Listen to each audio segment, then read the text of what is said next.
Aujourd'hui, je me suis souvenu d'une lecture que j'avais faite. Je pense que ça doit être dans Hérodote.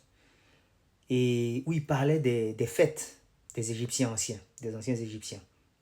Et l'une des fêtes, c'était la fête de la passion d'Osiris. La passion d'Osiris.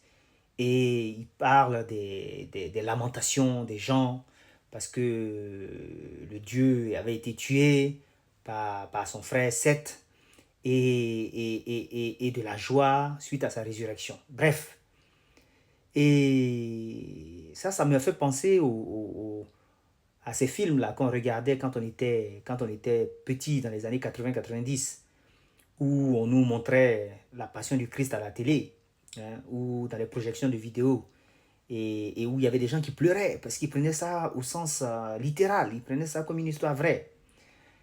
Aujourd'hui, où se trouve Osiris et Isis? Si vous prenez un livre, ils sont au chapitre mythe, mythologie. On parle de la mythologie égyptienne. Ils sont dans les panthéons. On parle de panthéon égyptien ou panthéon grec. Les Grecs aussi, leurs dieux se retrouvent dans les panthéons. Ils sont au chapitre des mythes. Si vous allez dans un musée, vous allez voir les représentations de ces dieux-là. C'est-à-dire que des dieux auxquels des gens ont cru pendant des centaines d'années, voire même pour les Égyptiens, je pense, pendant des millénaires, sont aujourd'hui considérés comme des mythes, comme de la mythologie, sont maintenant des objets de musée. Voilà. Ça, c'est ce qui arrive quand on confond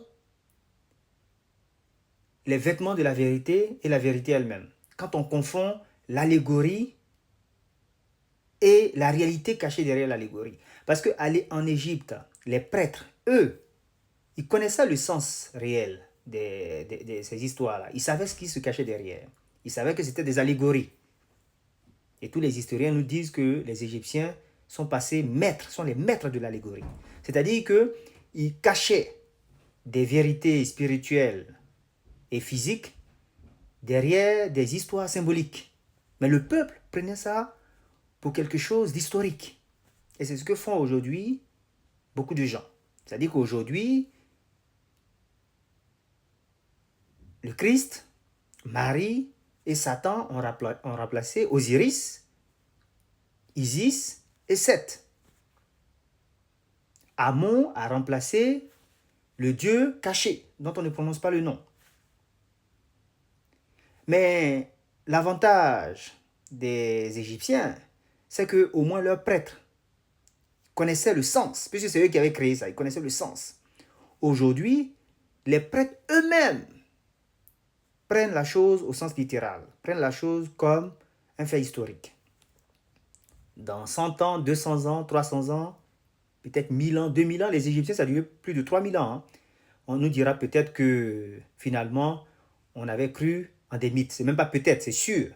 D'ailleurs, aujourd'hui, petit à petit, il y a certaines personnes qui commencent à nous faire entendre que finalement, l'histoire d'Adam et Ève, il ne faut pas la prendre au sens historique.